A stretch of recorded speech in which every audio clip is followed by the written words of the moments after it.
Of विज्ञान में हम लोग पढ़ेंगे एसिड रेन के बारे में। इसको हिंदी में हम लोग क्या कहते हैं? अम्ल वर्षा। क्या होती है अम्ल वर्षा? कुछ समझ में आ रहा है नाम से? अम्ल मतलब एसिड, वर्षा माने रेन। यानी कि कल हम लोगों ने एसिड और बेस का टेस्ट किया था, है ना? किया था ना?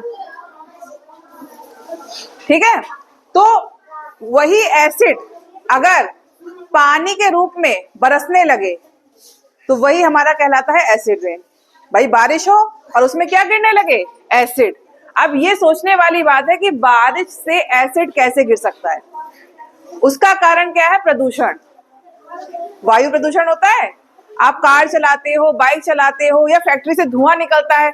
उस धुएं में क्या होता है? बहुत सारी गैस होती है, और जो कैसी होती है? हमारे लिए हानिकारक होती है, और वही कहीं ना कहीं आसमान में बादल के रूप में चली जाती है, और फिर वही जो एसिड है बरस जाता है। अब ये प्रोसेस पूरी कैसे होती है? देखो, मैंने यहाँ पे एक चिमनी बनाई है, एक फैक्ट्री बनाई है, ठीक है? यहाँ कुछ बन रहा होगा, तो ये चिमनी लगी है, तो इनसे क्या निकल रहा है? धुआं निकल रहा है। निकल रहा है धुआं। अब इस धुएं में कौन कौन सी गैस है? सल्फर डाइऑक्साइड हो सकती है, या फिर नाइट्रोजन के ऑक्साइड हो सकते हैं। ठीक, अब ये क्या करेगा? ये जो वायु में हमने बताया था, वायु में क्या होता है? जल वाष्प उपस्थित होता है। ठीक, तो यही जो सल्फर है या नाइट्रोजन है, किससे रिएक्ट करेगा? जल वाष्प से, और उसके बाद बादल में ही आ जाएगा। उसके बाद जब बादल से बारिश होगी, यानी कि प्रेसिपिटेशन जिसको कहते हैं, ये वर्षा के रूप में कहाँ? फिर से धरती पर आ जाएगा। ठीक, या तो झील में या तालाब में। अब सोचने वाली बात है, जब झील और तालाब में ये पानी गिरेगा तो इसमें एसिड की मात्रा ज्यादा होगी, तो उससे क्या होगा? जो जलीय जीव हैं, यानी कि जो पानी के अंदर रहने वाले जीव हैं, वो बढ़ने लगेंगे, क्योंकि एसिड की मात्रा ज्यादा हो जाएगी। ठीक, तो और जो बहुत सारे मॉन्यूमेंट्स होते हैं, जैसे कि ताजमहल। ताजमहल कहाँ है? आगरा में है। तो देखा होगा इसकी बिल्डिंग भी कैसी हो रही है? पीली हो रही है। क्यों हो रही है?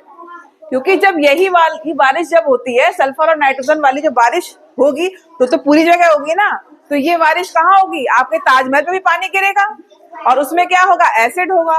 उसी एसिड के कारण क्या हो रहा है? ताजमहल किसका बना है? संगमरमर का है ना, उसका क्षरण हो रहा है, यानी कि वो पीला पड़ता जा रहा है।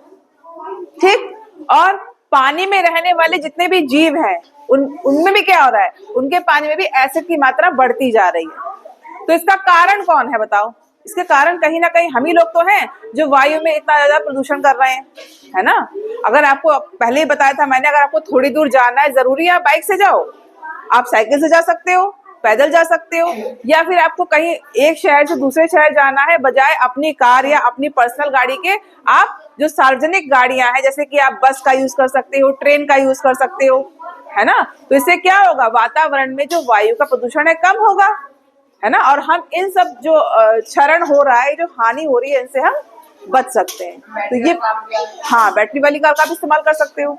कुल मिला के वायु में प्रदूषण नहीं होना चाहिए। जो non renewable source of energy है ना, जैसे कि पेट्रोल है, डीजल है, इनका इस्तेमाल जितना कम से कम होगा, उतना वायु में प्रदूषण कम से होगा। और जितना आप सोलर पैनल, पवन चक्की इस तरफ बढ़ोगे आगे, है ना, इलेक्ट्रिक व्हीकल की तरफ, तो क्या होगा? प्रदूषण वातावरण में कम होगा। और इस प्रकार की चीजों से, जैसे कि अम्ल वर्षा है, इनसे हम बच सकते हैं।